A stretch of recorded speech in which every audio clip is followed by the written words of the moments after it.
This is Troy Ryder from Florida. He lives by the Croom, and he's a sinister ripper. And this is his story.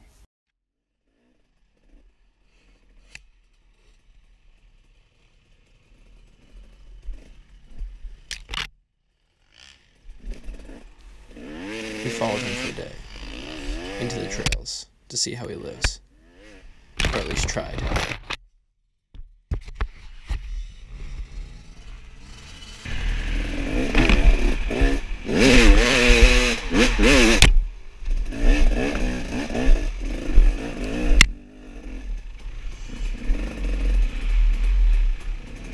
Hey, Troy!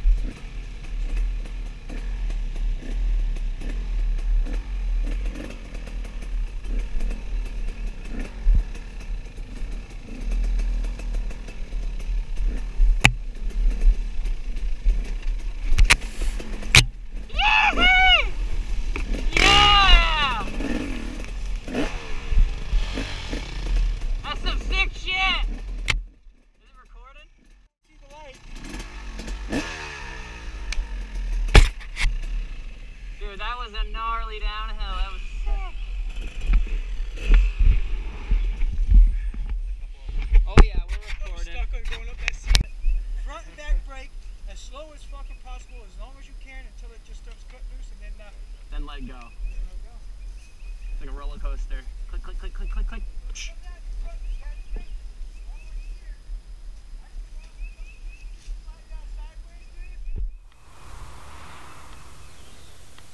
So that's the one where I threw the bike and I got the picture of my air in the air and I'm without the bike. Oh yeah, I've seen that. And that's this one. We'll get proof of it. Alright, so like I say, check my heat shields for re-entry. Yeah, right. Like the shuttle, the space shuttle, you gotta check the heat shields for re-entry. Don't you have the Hubble telescope on your website? The background, that still shot is the solar system of the from the Hubble telescope. Oh yeah. Yep, and then he put me jumping that berm out at Sand Hill in infrared in the air. I got Ryder1 cards where I'm in infrared. Looks like I'm in, and the boots look like moonwalking boots. So it looks cool. That's sick. All right, here we Oh, go. yeah. Go. Let's send it, boy. Look, see, I got the Milky Way goggles. So that's where you go into orbit safely with chest protector.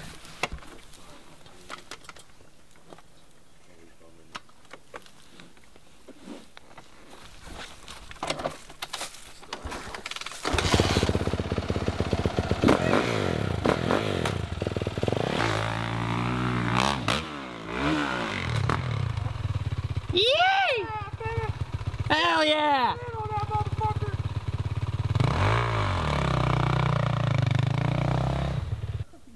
Walk in the park!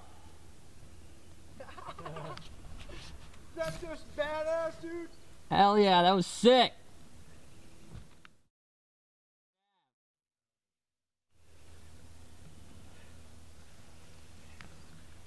Even if you don't make it, you will be alright. Heck yeah, how about that? Verticals, right? That's it, buddy. Florida. You talk Croom about life. committing to flight. You must commit to flight.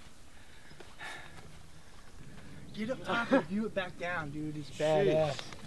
That is a Gnarly, That's the way dude. to go right there. He just went up. That's without knocking the dirt down. You don't want to walk up. Dude, actually, you just need to. You should shovel all this and fill that in, man. No, I used that for a wall to stop me. Dude, Travis came out here. He must have wrecked and hit this wall. There was crack all through it, like he must have got wham. The machine. I'll have to watch this right here. Yeah. On this thing.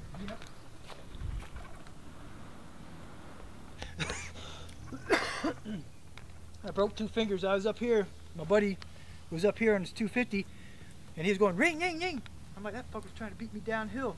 So I pushed my bike. I went down that way. My tire dropped. I got catapulted out. Went down through the trees. That little oak tree there was holding my bike, and it was bent out over the opening, and my bike was laying there. It looked like a roof overhang.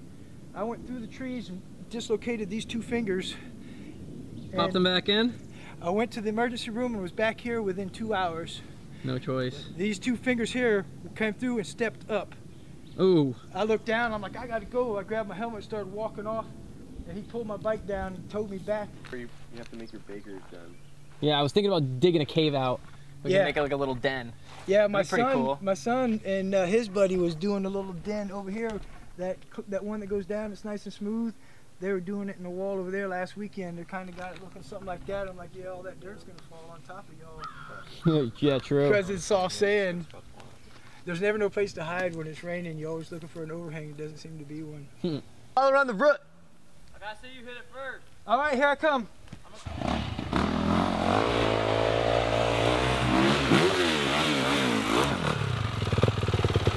Yeah! Chewy!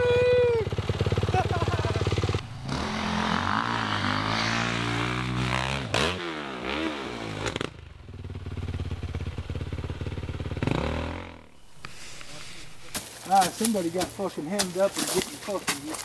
Hey, bring that shovel. Yeah, you got it. Bring that shovel here. So, this was all fucking just pine, or the sawgrass. Oh, nice little double. So, all you do, you gotta take this dirt here and create flat. Just smooth it out. So you jump, you clear about fucking 6-7 feet, land, and the uphill is kind of fucking neat as far as you got to scoot up on it to I think I jumped the path. So I went up there with the axe and hacking them out. So now it's been open for a couple years. What's your craziest memory at Croom? Going vertical on the Suicide Hill.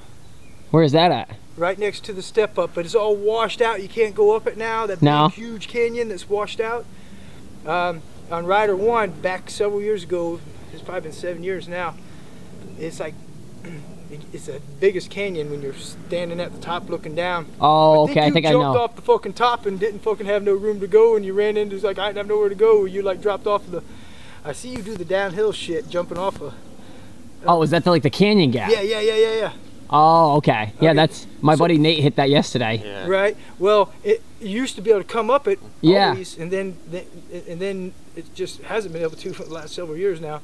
But used to come up it and right through the center, and then at the very end, it just had that fucking wall where you got that path up at the top. Yeah, where it's like that little trail. So I'd come up it and I'd get right in the middle and haul ass, and I had me a 6-foot straight wall at the end.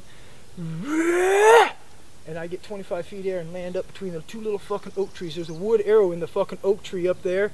The oak tree's been this big. It's been there for fucking, I'm 49, and it was probably 85 was my first time out here when I was 16. But then I didn't get back out here much until I got to about 37, and then I've been here freaking constant since. Nice. So, that's sick. Yeah, I want to check that one out too. Yeah, the jump is gone, but we could, I've been looking at that sucker to create something. We have some, I got some questions. I just wrote some down last night. Sure. Because we want to get like the history on Croom and stuff. Yeah, like who you rode with when you were younger and stuff like that. Like some memories, like, was it any different when you were older? Oh yeah. Or younger? And is it 85? Would be 32 years ago now. The White Canyon that's by the road where I got that double jump, where I jump over the berm. That stuff that used to be just way up top. You drop down, soft sugar sand, white, and when you got down to the bottom, you couldn't get back up. My brother Pat took off through the canyons and ended up where the washout jump where I got grabbed by the panther 32 years ago. He got his bike back in there.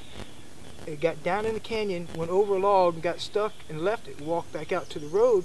We couldn't find the bike until the next day at 3 o'clock in the afternoon. And when I found it, I rode it up and out of there. Well, that same canyon, about 3 years ago, 2-3 years ago, when I got, it's been 30 months since, just before I got my bike, so it's been 30 months. I got growled at in that same canyon, which was the first canyon I ever come up out of there because my brother Pat couldn't get out of there. And so I got all that killer verticals in there, but now they're all getting washed out, so you kind of fade and you got to create new, but the ever-changing, never-ending trails is what is what the greatest thing is about this place.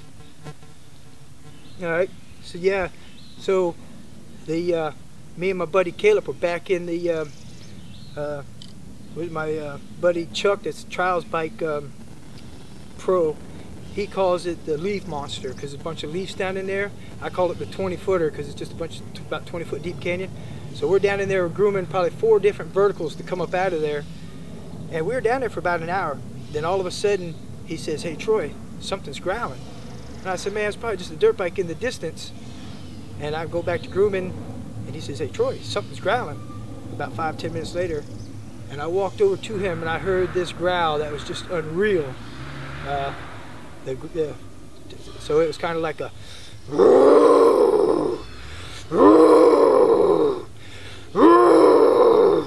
It was 3 of them.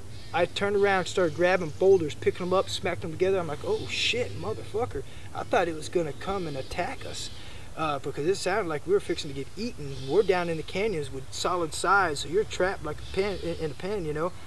And I said, "Caleb, get over by the dirt bike and grab a rock or something." And I keep smacking the rocks together, going clank, showing a little bit of excessive force, but walking away from it at the same time. We get over by the dirt bike. I said, "Climb up this side of the mountain, the canyon here." And then he's about 3/4 of the way up. I look over at the helmets, and I'm like, "Yeah, that's where that growl is. I ain't going over there to get that." So I had to hit the washout jump, which is on Ryder1, the washout jump. So you go up it, and it's got a huge washout, and you jump and clear it and land across the top. Well, I land on the other side. I started riding the ridge, looking down, going, "Rim, rim," trying to fear the animal off because I was looking for it because I didn't ever see it.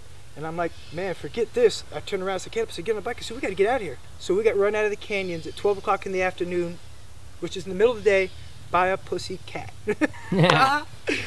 Dude, I couldn't sleep in my tent for probably 3 nights, or 3 weekends. I'd be going to sleep, fire going out. I have to get up, get in the van, and shut the door and laugh. So it spooked me for about 3 weeks, that growl. What's the most savage moment you have seen in the cruise, in the verticals?